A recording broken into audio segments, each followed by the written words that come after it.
সুপ্রিয় শিক্ষার্থীরা, আসসালামু আলাইকুম। অর্গানিক কেমিস্ট্রির উপর এর আগের একটি ক্লাসে আমি 3টি উদ্দীপক বিস্তারিত আলোচনা করেছিলাম। আজকে আমরা আরও কয়েকটি উদ্দীপক নিয়ে আলোচনা করার চেষ্টা করব। এই ধরনের উদ্দীপকগুলো বিগত 5 বছরে বিভিন্ন বোর্ডে এসেছে।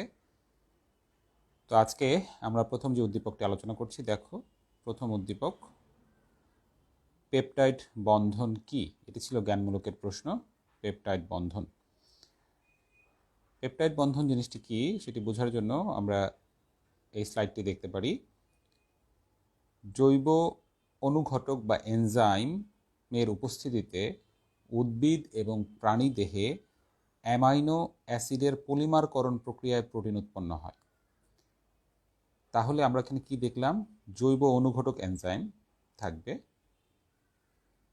অর্থাৎ এগুলা যে এনজাইমগুলো আমরা নিব সেগুলো হচ্ছে জৈব যৌগ টাইপের। এদের উপস্থিতিতে উদ্ভিদ এবং প্রাণীদেহে অ্যামাইনো অ্যাসিডের পলিমারকরণ, তাহলে প্রথমে কি হবে? অ্যামাইনো অ্যাসিড পলিমারকরণ বিক্রিয়ায় অংশগ্রহণ করবে। তাহলে অ্যামাইনো অ্যাসিড যখন পলিমার হবে, হয়ে সে প্রথমে পলিপেপটাইড ফর্ম করবে। পলিপেপটাইড থেকে পরবর্তীতে তার পলিমারকরণের মাধ্যমে প্রোটিন উৎপন্ন হবে। তার মানে কথাটা হচ্ছে অ্যামাইনো অ্যাসিডের বিশাল পলিমারকরণ বিক্রিয়ার মাধ্যমেই প্রোটিন উৎপন্ন হয়। প্রোটিন অণুতে অ্যামাইনো অ্যাসিড অণুসমূহের মধ্যে যে বিশেষ বন্ধনের মাধ্যমে সংযোগ ঘটে তাকেই বলা হয় পেপটাইড বন্ধন। অর্থাৎ এই যে যখন অ্যামাইনো অ্যাসিডগুলো সংযুক্ত হয় তখন এই পেপটাইড বন্ধনের মাধ্যমে সংযুক্ত হয়ে থাকে। সেটি আমরা পরের স্লাইডে দেখব। এক অণু অ্যামাইনো অ্যাসিডের কার্বক্সিল মূলকের OH এবং অপর অণু অ্যামাইনো অ্যাসিডের অ্যামিনো বা NH2 মূলকের একটি হাইড্রোজেন পরমাণু মিলে পানি অপসারিত হয়ে যে অ্যামাইড গঠিত হয়, সেটাই বা তাতে সৃষ্ট কার্বন নাইট্রোজেন বন্ধন যেটা, সেই বন্ধনটাকে আমরা কি বলবো? পেপটাইড বন্ধন বলবো। দেখো বিষয়টি আমি একটু চিত্র থেকে ব্যাখ্যা দিই। যেমন ধরো এটি হচ্ছে একটি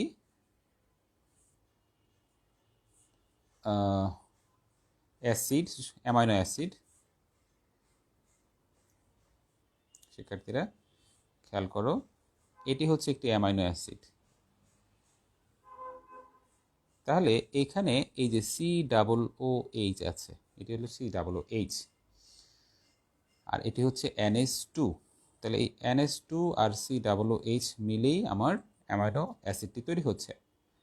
এখন এখানে পার্শ্ববর্তী একটা অ্যামাইনো অ্যাসিডের দেখো এই যে অ্যামিনোমূলক, এই অ্যামিনোমূলকের H এবং অ্যামাইনো অ্যাসিডের COOH এর OH মিলে পানি হচ্ছে। তাহলে পানি হলে কি হবে? এই জায়গাটা বাদ চলে যাবে, বাদ গেলে এই কার্বনের সাথে এই নাইট্রোজেনের একটা বন্ধন হবে। এই দেখো এখানে কার্বনের সাথে নাইট্রোজেনের একটা বন্ধন হওয়ার মাধ্যমে এখানে এই যে বক্স করা CONH একটি বন্ধন হয়েছে। এটা কি বলা হয়? পেপটাইড বন্ধন।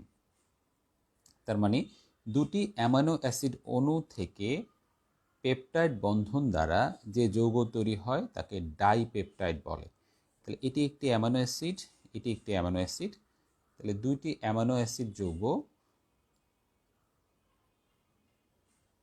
দুইটি অ্যামাইনো অ্যাসিড অণু থেকে পেপটাইড বন্ধন, এটি হচ্ছে পেপটাইড বন্ধন দ্বারা যে যৌগ তৈরি হয়, তার মানে এই যে উৎপাদ যেটা তৈরি হয়েছে এটাকে আমরা বলবো ডাইপেপটাইড। তাহলে ডাইপেপটাইড কেন বলা হচ্ছে? ডাই মানে দুইটি অ্যামাইনো অ্যাসিড নেওয়া হয়েছে। তার মানে যে কোনো অ্যামাইনো অ্যাসিডের নামকরণ করার সময় কতটি বিক্রিয়ক অণু নেওয়া হলো সেই সংখ্যাটা ব্যবহার করা হয়। তার মানে ট্রাইপেপটাইডে 3টি অ্যামাইনো অ্যাসিড থেকে যে যৌগটা উৎপন্ন হয় সেটাই হচ্ছে ট্রাইপেপটাইড। আর যে কোনো অ্যামাইনো অ্যাসিডে থেকে উৎপন্ন পেপটাইডে এই বক্সটা যেটা দেখানো হচ্ছে CONH, এরকম একটি অবস্থা তৈরি হয়। তো যাই হোক, এটি ছিল পেপটাইড বন্ধন কি এবং প্রাসঙ্গিক আরও কিছু বক্তব্য এখানে আমি তুলে ধরলাম। এরপরে দেখো বি যৌগটির কার্যকরীমূলক কিভাবে শনাক্ত করবে। তাহলে এখানে বি যৌগটা কে সেটা হচ্ছে আমাকে প্রথমে জানতে হবে। বি যৌগটা হচ্ছে এখানে কে? জৈব অ্যাসিড, রাইট? জৈব অ্যাসিড। কারণ দেখো এখানে এটা ছিল অ্যালকোহল, অ্যালকোহলের জারিত করার পরে যে এ হবে এটা হবে কি অ্যালডিহাইড, তার মানে RCHO, এটা হবে এ। পরবর্তীতে এটাকে যখন ফার্দার জারিত করব তখন এখানে পাবো RCOOH। প্রশ্নে জানতে চাচ্ছে যে এই RCOOH যেটা, অর্থাৎ এই RCOOH যৌগটা কিভাবে আমরা কার্যকরীমূলক শনাক্ত করব সেই বিষয়টি জানতে চাচ্ছে শিক্ষার্থীরা। এটি নিয়ে আমি এর আগের ক্লাসে দেখিয়েছি যে জৈব অ্যাসিড শনাক্তকরণ এর একটি বিক্রিয়া। এই যে দেখো আমি এর আগের ক্লাসটিতে লিখে রেখেছিলাম, আমি তোমাদেরকে একটু মনে করিয়ে দিচ্ছি। এই যে একটা জৈব অ্যাসিড ছিল, এই যে জৈব অ্যাসিডটা গাঢ় সোডিয়াম হাইড্রোক্সাইডে দিলে, না এটা না, দুঃখিত,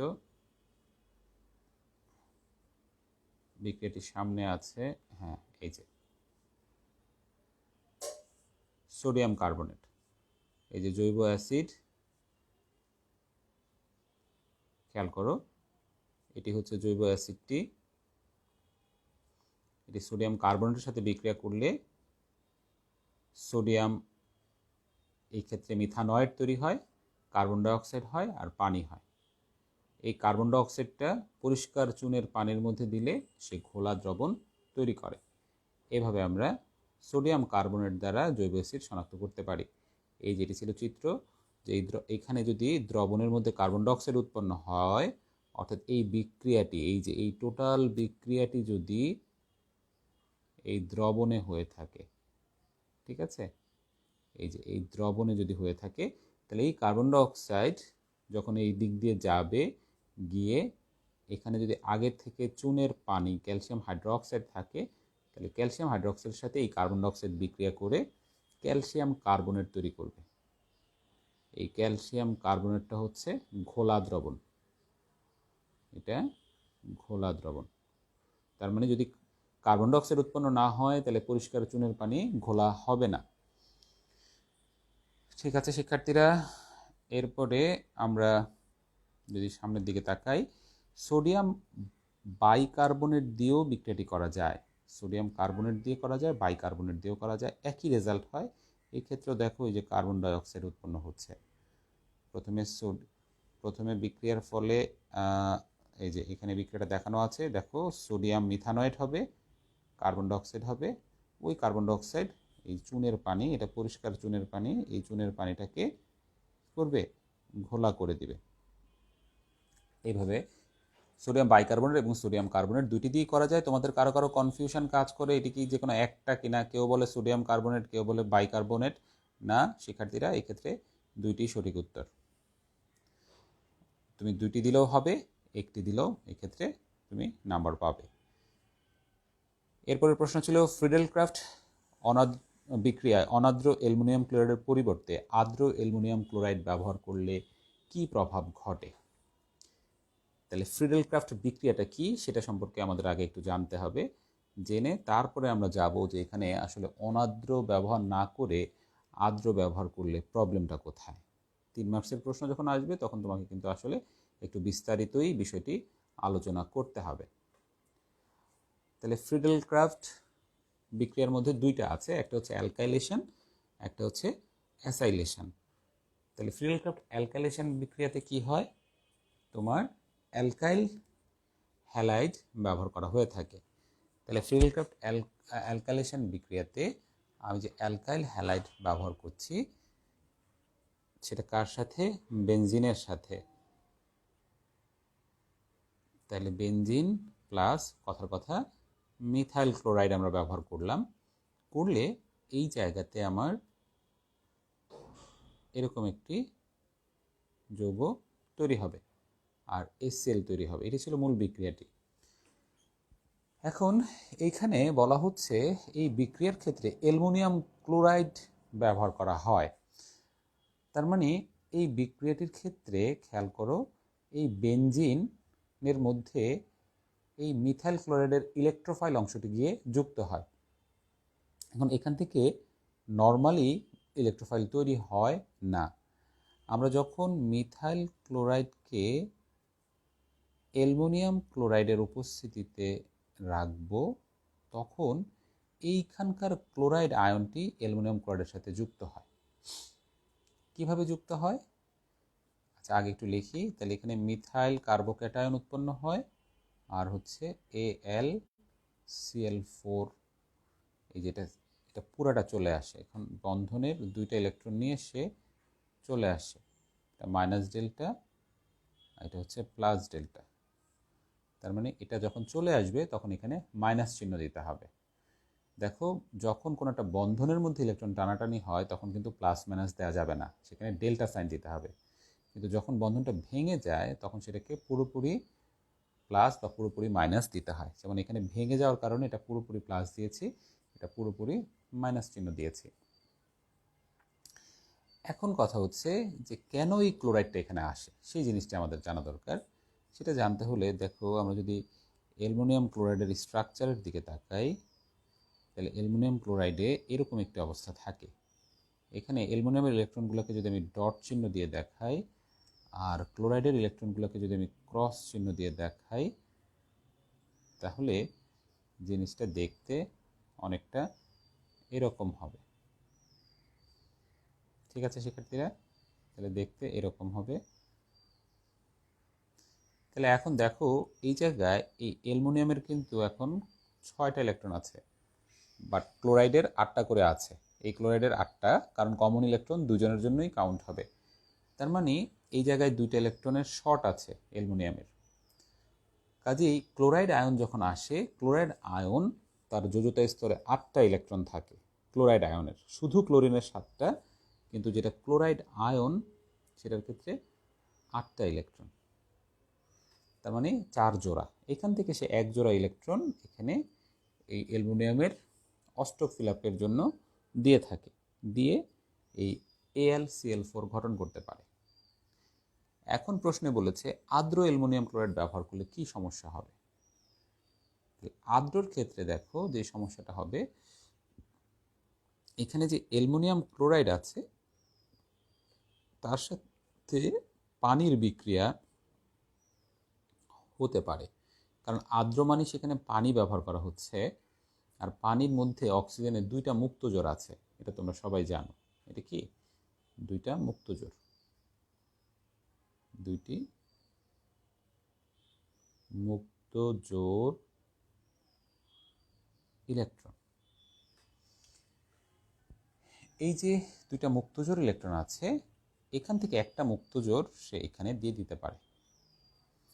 তার মানে এই ক্ষেত্রে যে সমস্যাটি হবে, সমস্যাটি হচ্ছে এরকম যে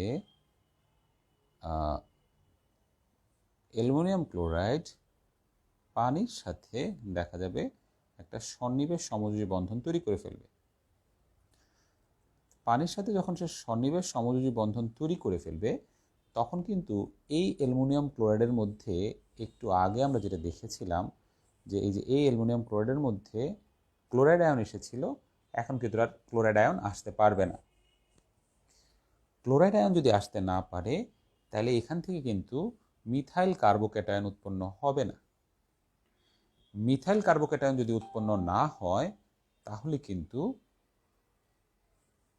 এই মিথাইল মূলক এখানে সংযুক্ত হতে পারবে না বেনজিন চক্রে, কারণ বেনজিন চক্রে ইলেকট্রোফাইল সংযুক্ত হয়। তার মানে টোটাল বিক্রিয়া থেকে আমরা যে টলুইন পাওয়ার কথা চিন্তা করছি, সেই টলুইনটি কিন্তু এভাবে পাওয়া যাবে না। So this is the main problem. তাহলে আমি টোটাল বিষয়টি ব্যাখ্যা দিলাম। তার মানে এবার তোমার পরীক্ষা আসলে লিখতে হবে কথাগুলো এইভাবে, মনোযোগ দিয়ে খেয়াল করো। অ্যালুমিনিয়াম ক্লোরাইড একটি অষ্টক অসম্পূর্ণ ইলেকট্রোফাইল। যখন মিথাইল ক্লোরাইডের সাথে অ্যালুমিনিয়াম ক্লোরাইড ব্যবহার করা হয়, তখন ক্লোরাইড আয়ন, তখন মিথাইল ক্লোরাইডে বিদ্যমান ক্লোরিন, কার্বন ক্লোরিন দুটি বন্ধন ইলেকট্রন নিয়ে ক্লোরাইড আয়ন রূপে আলাদা হয় এবং তা অ্যালুমিনিয়াম ক্লোরাইডের সাথে সংযুক্ত হয়ে AlCl4 মাইনাস আয়ন তৈরি করে। এভাবে অ্যালুমিনিয়ামের যোজ্যতা স্তরে অষ্টক ফিল আপ হয় এবং মিথাইল কার্বোক্যাটায়ন উৎপন্ন হয়। উক্ত কার্বোক্যাটায়নটি পরবর্তীতে বেনজিন চক্রে যুক্ত হতে পারে। কিন্তু যদি বিক্রিয়া স্থলে আর্দ্র অ্যালুমিনিয়াম ক্লোরাইড ব্যবহার করা হয়, তাহলে পানির একটি মুক্ত জোর অ্যালুমিনিয়ামের যোজ্যতা স্তরে সন্নিবেশ বন্ধন গঠন করে ফলে অ্যালুমিনিয়াম ক্লোরাইডের সাথে পানির একটি অ্যাডাক্ট যৌগ গঠিত হয়। এটি এক ধরনের অ্যাডাক্ট যৌগ বলা হয়, সংযুক্ত যৌগ, অ্যাডাক্ট জটিল বলে। এই যৌগটি গঠনের ফলে মিথাইল ক্লোরাইড থেকে ক্লোরাইড আয়ন বিমুক্ত হয়ে অ্যালুমিনিয়াম ক্লোরাইডের সাথে আর যুক্ত হতে পারে না।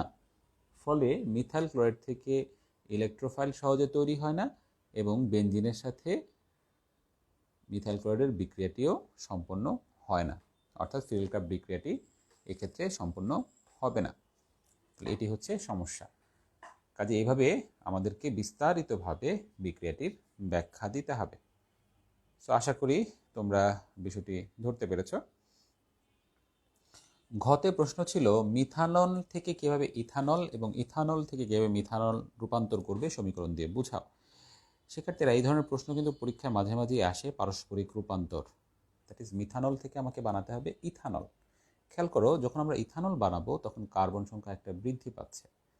তাহলে কার্বন সংখ্যা বৃদ্ধির যে দুইটা বিক্রিয়া আমরা জানি, একটা হচ্ছে উডস বিক্রিয়া এবং আরেকটি হচ্ছে অ্যালকাইল হ্যালাইডের সাথে পটাশিয়াম সায়ানাইডের বিক্রিয়া। এই দুটি বিক্রিয়া থেকে আমাকে বিষয়টাকে বিবেচনায় নিতে হবে। তাহলে মিথানলকে আমি যদি প্রথমে PCl5 দিয়ে বিক্রিয়া করাই, তাহলে এখান থেকে মিথাইল ক্লোরাইড উৎপন্ন হবে প্লাস POCl3 উৎপন্ন হবে আর HCl উৎপন্ন হবে। এবার উৎপন্ন মিথাইল ক্লোরাইডকে আমি যদি পটাশিয়াম সায়ানাইড সহ বিক্রিয়া করি, পটাশিয়াম সায়ানাইড, দেখো তাহলে এখানে উৎপন্ন হচ্ছে মিথাইল সায়ানাইড এবং KCl। মজার বিষয় খেয়াল করো, এই জায়গায় এক কার্বন ছিল, বিক্রিয়কের মধ্যে এক কার্বন, বাট এই জায়গায় বিক্রিয়কের মধ্যে দুই কার্বন আছে। অর্থাৎ এই বিক্রিয়াটির মাধ্যমেই আমরা কার্বন সংখ্যা এখানে বৃদ্ধি করে ফেললাম। এইবার তোমার কার্বন যেহেতু বৃদ্ধি হয়ে গিয়েছে, এবার আমরা এখান থেকে ইথানল বানানোটা দিকে যেতে পারবো। যে কোনো অ্যালকাইল সায়ানাইডকে অম্লীয় আর্দ্র বিশ্লেষণ করলে আমরা জানি যে সেখান থেকে অ্যাসিড উৎপন্ন হয়। তাহলে এই যে এই জায়গায় আমরা মিথাইল সায়ানাইড অম্লীয় আর্দ্র বিশ্লেষণ করে ইথানোয়িক অ্যাসিড পাব। এবার ইথানোয়িক অ্যাসিডকে আমি যদি তীব্র বিজারণ করি লিথিয়াম টেট্রাহাইড্রো অ্যালুমিনেটের উপস্থিতিতে, তাহলে সে প্রথমে ইথানেল হবে, পরবর্তীতে ইথানল হবে। এটি তুমি দুই ধাপেও দেখাতে পারো, এক ধাপেও দেখাতে পারো। এভাবে আমরা দেখো আমাদের প্রথম প্রোডাক্টটি ছিল মিথানল এবং আমাদের টার্গেট প্রোডাক্ট ছিল ইথানল। এভাবে আমরা মিথানল থেকে ইথানল পেতে পারি। সো আমার মনে হয় তোমরা বিষয়টি বুঝতে পেরেছ। এবার ইথানল থেকে আমরা মিথানল কিভাবে প্রস্তুত করতে পারি সেটি আমাদের দেখতে হবে। তাহলে আমরা চলে যাই ইথানলে। এখানে কার্বন সংখ্যা হ্রাস করতে হবে। তাহলে কার্বন সংখ্যা হ্রাসের যে দুটো বিক্রিয়া আছে, একটা হচ্ছে ডিকার্বক্সিলেশন বিক্রিয়া আর একটা হচ্ছে হফম্যান ডিগ্রেডেশন। সেই বিক্রিয়া থেকে আমাকে চিন্তা করতে হবে। তাহলে ডিকার্বক্সিলেশনে কার্বক্সিলিক অ্যাসিডের সোডিয়াম লবণ যেহেতু ব্যবহার করা হয়, তার মানে এটাকে আমি আগে তীব্র জারণ করব। তীব্র জারণ করলে এখানে ইউজ করতে হবে K2Cr2O7 প্লাস সালফিউরিক অ্যাসিড। এখান থেকে জায়মান অক্সিজেন উৎপন্ন হবে, যার মাধ্যমে এটি ইথানোয়িক অ্যাসিডে পরিণত হবে। উৎপন্ন ইথানোয়িক অ্যাসিড সোডিয়াম হাইড্রোক্সাইডের সাথে অ্যাসিড ক্ষারের বিক্রিয়ায় যেই ঘটনাটি ঘটে, লবণ পানি উৎপন্ন হয়। এখানেও CH3COO হবে আর পানি হবে। দেখো কার্বন সংখ্যা কিন্তু এখনও হ্রাস পায়নি। এইবার আমরা হ্রাসের বিক্রিয়াটি করব। তাহলে এখানে আমরা যে CH3COO পেলাম, কার্বক্সিলিক অ্যাসিডের সোডিয়াম লবণ, এটাকে সোডা এবং লাইম সহকারে বিক্রিয়া করলে 1 কার্বন কম বিশিষ্ট মিথেন তৈরি হবে। পাশাপাশি এখানে আরও কিছু জিনিস তৈরি হবে, যেমন সোডিয়াম কার্বনেট, পানি। সাইড বিক্রিয়াগুলো লিখলেও হয়, না লিখলেও হয়, অত গুরুত্বপূর্ণ না। এবার মিথেনকে মিথানলে কনভার্ট করার জন্য আমি এটাকে যদি ক্লোরিনেশন করি, ক্লোরিনেশন করলে এখান থেকে মিথাইল ক্লোরাইড পাবো। শিক্ষার্থীরা, এখানে আরও কিছু প্রোডাক্ট পাওয়া যাবে, মিথিলিন ক্লোরাইড, ক্লোরোফর্ম, সেগুলো লেখার দরকার নেই। এক্ষেত্রে আমি শুধুমাত্র মিথাইল ক্লোরাইড লিখব। এবার মিথাইল ক্লোরাইডকে অ্যালকাইল হ্যালাইডকে অ্যাকোয়াস পটাশিয়াম হাইড্রোক্সাইড দিয়ে বিক্রিয়া করলে এই জায়গায় প্রতিস্থাপন বিক্রিয়া হবে। প্রতিস্থাপন বিক্রিয়ার মাধ্যমে CH3OH এটি উৎপন্ন হবে আর KCl উৎপন্ন হবে। তার মানে দেখো, আমার প্রথমে ছিল ইথানল, আমার তৈরি হলো মিথানল। আবারও বলছি, এই ধরনের বিক্রিয়াগুলো খুবই গুরুত্বপূর্ণ। এগুলো পরীক্ষায় 4 মার্কসে আসতে পারে। এরকম কয়েকটা যৌগ, methanol, ethanol, methanoic acid, methane, ethane, ethylamine, methanal, ethanal, benzene, toluene, এরকম 5-6টা জোড়া যৌগ আছে যাদের এই পারস্পরিক রূপান্তর, এই বিষয়গুলো তোমাদের অবশ্যই জানতে হবে। শিক্ষার্থীরা, তোমাদের একটা বাসা হোমওয়ার্ক দিচ্ছি, তোমরা একটু ট্রাই করবে। এইখানে মিথানল থেকে ইথানলের যেই ধাপগুলো দেখানো হয়েছে, এখানে কিছু চেঞ্জ আনা যায়, অন্যভাবেও এটিকে করা যায়। আমি একটি ক্লু দিচ্ছি, এই 3য় লাইন থেকে তুমি অন্য একটা মেথডে গিয়েও ইথানল তৈরি করতে পারো। তোমার কাজ হচ্ছে সেটি বের করে দেখানো। চেষ্টা করবে কমেন্ট সেকশনে সেটির উত্তর দেওয়ার জন্য, দরকার হলে বইয়ের সহায়তা নিবে। তো ঠিক আছে, আমরা বুঝলাম কিভাবে কাজটা করতে হয়। এবার আমরা 5 নম্বর উদ্দীপকটাতে চলে যাই। 5 নম্বর উদ্দীপকে দেখো, প্রথমে আছে ডায়াজোকরণ কি, ডায়াজোটাইজেশন। এটি একটি জ্ঞানমূলকের প্রশ্ন। ডায়াজোকরণের বিষয়টি আমরা একটু আগে বুঝে নিই। দেখো, ডায়াজোনিয়াম লবণ, আচ্ছা ডাই মানে হচ্ছে 2, অ্যাজো মানে হচ্ছে নাইট্রোজেন। তাহলে ডায়াজোনিয়াম লবণ মানে যেই লবণের মধ্যে N2 থাকবে, যে লবণে N2, এই যে এখানে N2 আছে। ডায়াজোনিয়াম লবণ অ্যারোমেটিক প্রাইমারি অ্যামিনের একটি জাতক। জাতক কিভাবে? এই যে দেখো, এই প্রাইমারি অ্যামিনটি থেকে এই ডায়াজোনিয়াম লবণটি তৈরি করা যায়। যে লবণের ধনাত্মক অংশে বেনজিন বলয়ের সাথে 2টি নাইট্রোজেন পরমাণু বিশিষ্ট ক্যাটায়ন, তার মানে এটি হচ্ছে ধনাত্মক অংশ। বেনজিনের সাথে N2 মিলে, পুরাটা মিলে এখানে একটা প্লাস চিহ্ন থাকে। তাহলে যেই লবণের ধনাত্মক অংশে বেনজিন বলয়ের সাথে 2টি নাইট্রোজেন পরমাণু বিশিষ্ট ক্যাটায়ন, এই ক্যাটায়নের সাইনটা কখনো বাম পাশের নাইট্রোজেনে থাকে, কখনো ডান পাশের নাইট্রোজেনে থাকে।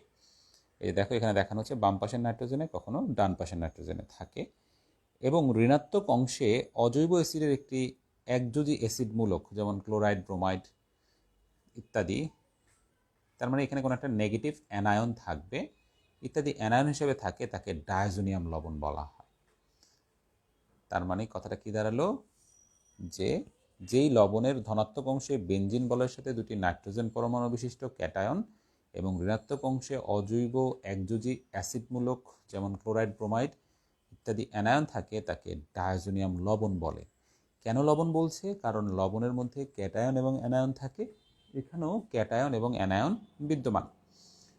যে প্রক্রিয়ায় কোনো অ্যারোমেটিক প্রাইমারি অ্যামিন নিম্ন তাপমাত্রায় খনিজ অ্যাসিডের উপস্থিতিতে নাইট্রাস অ্যাসিডের সঙ্গে বিক্রিয়া করে ডায়াজোনিয়াম লবণে পরিণত হয়।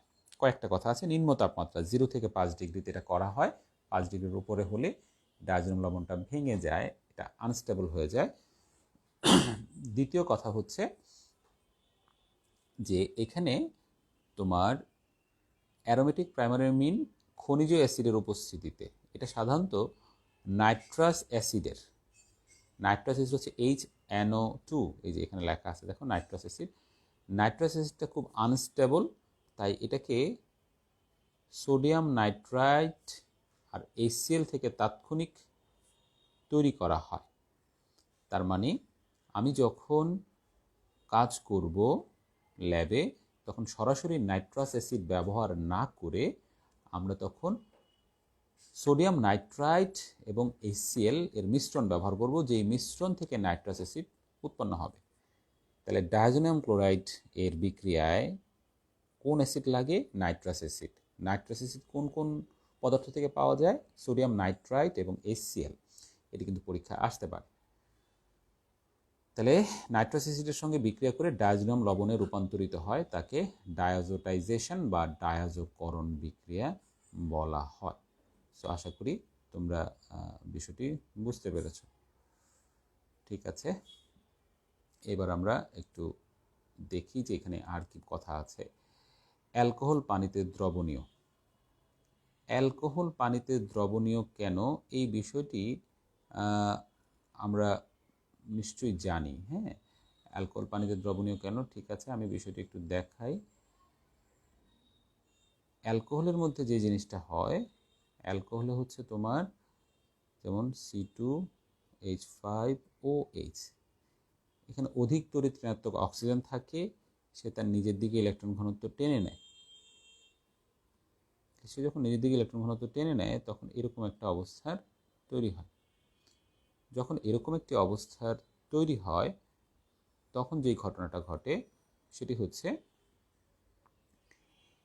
এটি, এই অক্সিজেন অংশটি পানির H অংশের দিকে এবং এই হাইড্রোজেন অংশটি পানির ঋণাত্মক অংশের দিকে ধাবিত হয়। ধাবিত হলে এই জায়গায় আমার হাইড্রোজেনের সাথে এই অক্সিজেনের একটা কি হয়, দুর্বল বন্ধন হয়, যেটাকে বলা হয় হাইড্রোজেন বন্ধন। এভাবে হাইড্রোজেন বন্ধন তৈরির কারণে অ্যালকোহল পানিতে দ্রবীভূত হয়। তবে মনে রাখতে হবে অ্যালকোহলের নিম্নতর সদস্যগুলো পানিতে দ্রবীভূত হয়, উচ্চতর সদস্যগুলো নয়। ঠিক আছে, তার মানে যেমন মিথানল, ইথানল, প্রোপানল এরা দ্রবীভূত হয়, বিউটানল থেকে দ্রবীভূত হওয়ার প্রবণতাটি হ্রাস পেতে থাকে এবং সাধারণত 4 সদস্যের পরে ওইভাবে দ্রবীভূত হয় না। ওকে, দেখি আমাদের আর কি প্রশ্ন ছিল। আচ্ছা, এবার উদ্দীপকটার দিকে তাকাই। উদ্দীপকে বলতেছে গ্রিনার্ড বিকারক বা গ্রিগনার্ড বিকারক থেকে বি যৌগটির সংশ্লেষণ দেখাও। তাহলে বি যৌগটা কে সেটা আগে দেখতে হবে। বিক্রিয়াটা শুরু হয়েছে মিথাইল আয়োডাইড থেকে। তাহলে আমরা আগে বি যৌগটি বের করি, তারপরে আমরা গ্রিগনার্ড বিকারক থেকে বি যৌগটির সংশ্লেষণ দেখার চেষ্টা করব। ওকে, তাহলে বি যৌগটি আমরা আগে বের করি। শিক্ষার্থীরা দেখো, উদ্দীপকটি ছিল এরকম, CH3I এর সাথে পটাশিয়াম সায়ানাইডের বিক্রিয়া। তাহলে পটাশিয়াম সায়ানাইড বিক্রিয়া করলে এক্ষেত্রে মিথাইল সায়ানাইড আর পটাশিয়াম আয়োডাইড উৎপন্ন হবে। পরবর্তীতে এটি হচ্ছে এ যৌগ, উদ্দীপক অনুযায়ী এটি এ যৌগ। পরবর্তীতে এই এ যৌগটি অম্লীয় আদ্র বিশ্লেষণ করা হবে, অম্লীয় আদ্র বিশ্লেষণ করা হবে। করলে এই জায়গায় CH3COOH উৎপন্ন হবে। তাহলে এই যৌগটি হচ্ছে প্রশ্ন অনুযায়ী বি। এখন তার মানে গ্রিগনার্ড বিকারক থেকে ইথানোইক অ্যাসিডের প্রস্তুতির কথা বলা হচ্ছে। তাহলে গ্রিগনার্ড বিকারকের সাথে কার্বন ডাইঅক্সাইডের বিক্রিয়ায় জৈব অ্যাসিড পাওয়া যায়, এটি আমরা জানি। তাহলে কয় কার্বন ব্যবহার করতে হবে? কার্বন ডাইঅক্সাইডের মধ্যে 1 কার্বন আছে, আর তাহলে এখানে যেহেতু 2 কার্বন আছে তার মানে 1 কার্বনের গ্রিগনার্ড বিকারক এক্ষেত্রে আমরা ব্যবহার করব। তাহলে CH3MgI আর হচ্ছে কার্বন ডাইঅক্সাইডের এভাবে আমরা লিখলাম। আচ্ছা, এখন এখানে একটু টানাটানি করে বিক্রিয়াটি দেখাতে হবে। দেখো এক্ষেত্রে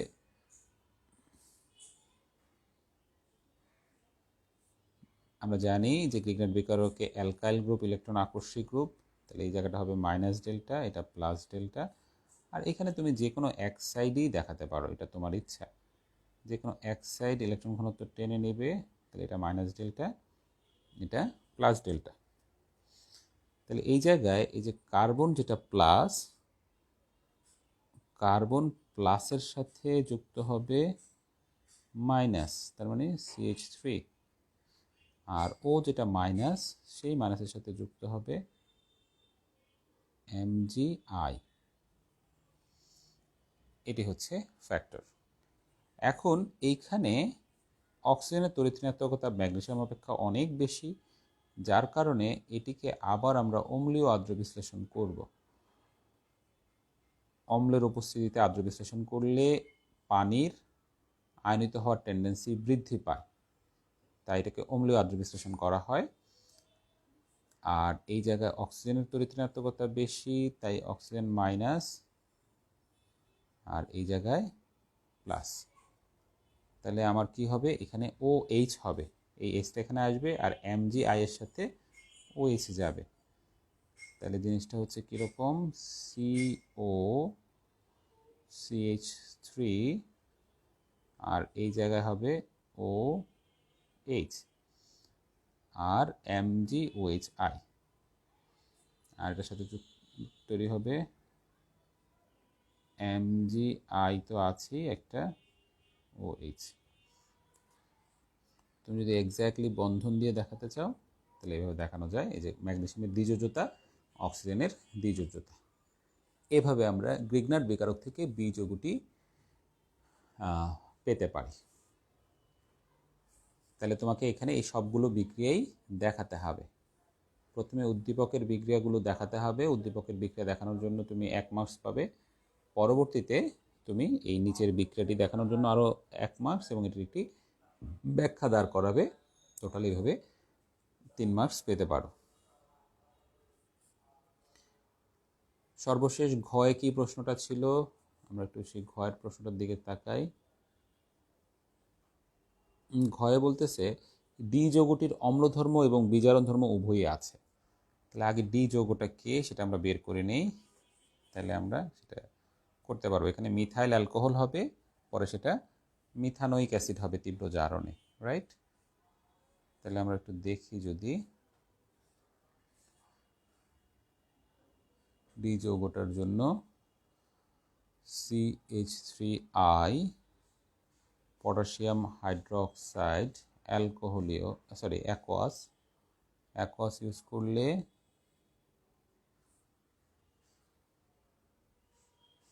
CH3OH প্লাস পটাশিয়াম আয়োডাইড উৎপন্ন হবে। পরবর্তীতে এই যৌগটা প্রশ্নে বলেছে সি, এই যৌগটার যদি তীব্র জারণ করা হয়, প্রশ্নে বলেও দিয়েছে তীব্র জারণ, তার মানে এখানে আর কোনো সন্দেহই রইল না, এখান থেকে HCOOH উৎপন্ন হবে। এখন এটি অ্যাসিড এবং বিজারণ ধর্ম দুইটিই দেখায়, তা জানতে চাচ্ছে। অ্যাসিড ধর্মের প্রমাণ কি? খুবই সহজ, এটি ক্ষারের সাথে বিক্রিয়া করে। তাহলে ক্ষারের সাথে এখানে বিক্রিয়া করলে HCOONA প্লাস পানি হবে। এটি খুবই সহজ বিক্রিয়া, আমরা একটি সবাই জানি যে সেটা জৈব অ্যাসিড হোক আর অজৈব অ্যাসিড হোক, যে কোনো জৈব বা অজৈব অ্যাসিড কি করে, আমার ক্ষারের সাথে বিক্রিয়া করে। তাহলে ক্ষারের সাথে বিক্রিয়া করলে সেখানে কি উৎপন্ন হবে, লবণ এবং পানি উৎপন্ন হবে। তার মানে এই জায়গার H আর এই জায়গার OH, এই জায়গাটা কি হবে, আলাদা হয়ে যাবে। তাহলে আলাদা হয়ে সে তৈরি করছে কি, পানি। আর দেখো এই যে বাকি যে অংশটা আছে, সেই অংশটা এখানে কি হয়ে যাবে, জোড়া লেগে যাবে। এইভাবে আমরা সোডিয়াম মিথানয়েড পেতে পারি। তাহলে এটা হচ্ছে তার অম্ল ধর্মের প্রমাণ। এবার সে যে বিজারণ ধর্ম দেখায় সেই জিনিসটি আমরা দেখব। আচ্ছা, বিজারণ ধর্মের ক্ষেত্রে একটি কথা এই ক্ষেত্রে মনে রাখবা শিক্ষার্থীরা, সেটি হচ্ছে যে একমাত্র মিথানোইক অ্যাসিডের মধ্যে একটা স্পেশাল ফ্যাক্টর আছে যেটা অন্য অ্যাসিডগুলোর ক্ষেত্রে নেই। সেই স্পেশাল ফ্যাক্টরটা কি দেখো, এইচ সিও ও এইচ। এই জায়গায় এই যে এই অংশটা কিন্তু অ্যালডিহাইড মূলকের সাথে মিলে যায়। তার মানে এই কারণে একমাত্র মিথানোইক অ্যাসিড অ্যালডিহাইডের ন্যায় আচরণ করতে পারে। অর্থাৎ অ্যালডিহাইডের যে বিজারণ ধর্ম ছিল এটিও সেই বিজারণ ধর্ম দেখায়। এটি বিজারণ ধর্ম দেখিয়ে কি করে দেখো, সে পটাশিয়াম কিউপ্রিক হাইড্রোক্সাইড আর সোডিয়াম হাইড্রোক্সাইডের উপস্থিতিতে, তার মানে যেটা ছিল ফেহলিং দ্রবণ, এটি হচ্ছে ফেহলিং দ্রবণের অংশ, এই দ্রবণটাকে সে বিজারিত করতে পারে। আচ্ছা, এটাকে বিজারিত করে সে কি করে দেখো, কিউপ্রিক এখানে তার, আচ্ছা আমি আগে উৎপাদটা লিখি, এখান থেকে কিউপ্রাস অক্সাইড হয়, সোডিয়াম কার্বনেট হয় এবং পানি হয়। এই জায়গায় কপারের জারণ মান ছিল 2, এই জায়গায় কিন্তু কপারের জারণ মান হচ্ছে 1 +1, দুইটার জন্য +2, তার মানে একটার জন্য হচ্ছে এখানে +1। তাহলে সে ইলেকট্রন গ্রহণ করেছে, বিজারিত হয়েছে। তার মানে কি, সে বিজারিত যেহেতু হয়েছে তার মানে অবশ্যই এক্ষেত্রে কার্বন জারিত হয়েছে, কারণ জারণ বিজারণ যুগপথে ঘটে। তাহলে কার্বনের জারণটা দেখি বের করা যায় কিনা। এখানে হাইড্রোজেনের +1 করে অক্সিজেনের -2 করে, তাহলে +1 +1 +2 আর -2 কাটাকাটি, এখানে -2, তার মানে এটা হলো -2। আর এই জায়গায় দেখি তো কার্বনের কত, কার্বনের হচ্ছে +4। তাহলে জিনিসটা কি দাঁড়ালো, -2 মানে কার্বনের 2টা ইলেকট্রন বেশি ছিল, না সরি এখানে আমার একটু ভুল হয়েছে, এটা +2 হবে, কার্বনের +2। ওকে, তাহলে +2 মানে 2টা ইলেকট্রন কম ছিল, আর +4 মানে 4টা ইলেকট্রন কম। তার মানে এই ক্ষেত্রে কি হয়েছে, এটা থেকে যখন এটা উৎপন্ন হলো, এটি হলো জারণ, ইলেকট্রন ত্যাগ, তার মানে জারণ বিক্রিয়া। আর এইটা থেকে যখন এইটা উৎপন্ন হলো, এটি হলো বিজারণ। তার মানে মিথানিক অ্যাসিডের বিজারণ ধর্ম আছে। বিজারণ ধর্ম কার থাকে, বিজারকের। বিজারক কি হয়, জারিত হয়। তাহলে বিজারকের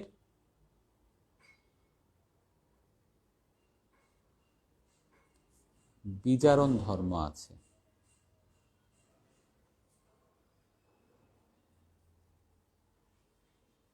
অর্থাৎ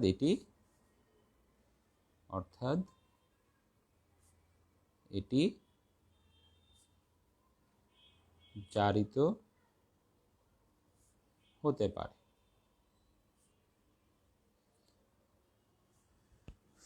ঠিক আছে, এই ছিল টোটাল বিক্রিয়াটি। মনে রাখতে হবে কোনো একটি অর্গানিক কেমিস্ট্রির বিক্রিয়া যদি জারণ বিক্রিয়া হয়, ডেফিনেটলি সেখানে কেউ না কেউ বিজারিত হবে। আবার আমরা দেখো এখানে আরেকটি কাজ করতে পারি, আরেকটি বিক্রিয়া দেখাই, HCOOH plus diamine silver hydroxide. এটি হচ্ছে টলেন বিকারক। টলেন বিকারকে সিলভারের হচ্ছে +1 0, এটা এটিকে বলা হয় টলেন বিকারক।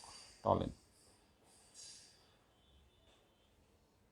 এই টলেন বিকারকের সাথে বিক্রিয়ার ফলে এটাও একটি জারণ বিজারণ বিক্রিয়া হয়। কিভাবে, এখানে অ্যামোনিয়াম কার্বনেট তৈরি হয়, প্লাস সিলভার তৈরি হয়, যেটা সিলভারের দর্পণ বলা হয়, দর্পণ প্লাস পানি প্লাস অ্যামোনিয়া, এই জিনিসগুলো তৈরি হয়। এখন দেখো এখানে +1 থেকে 0 হওয়া, তার মানে কি এখানে ইলেকট্রন গ্রহণ করেছে। তাহলে গ্রহণ মানে কি, গ্রহণ মানে হচ্ছে বিজারণ। বিজারণ বিক্রিয়া। আর এখানে সে আগের মতো এটা -2, এটা +2, আর এই জায়গায় এটা হলো অ্যামোনিয়াম, দুইটার জন্য +2, এটা -6, এটা +4। তাহলে এখানেও কিন্তু কার্বন +2 থেকে +4 হয়েছে। তাহলে +2 থেকে +4 হওয়া এই কথাটার মানে হচ্ছে এখানেও জারণ বিক্রিয়া ঘটেছে, জারণ অর্ধ বিক্রিয়া। তাহলে বিজারক, মিথানিক অ্যাসিড বিজারক, সে জারিত হয়েছে এবং অন্যকে বিজারিত করেছে। এভাবে শুধুমাত্র মিথানিক অ্যাসিডের ক্ষেত্রে এই ঘটনাটি ঘটতে পারে।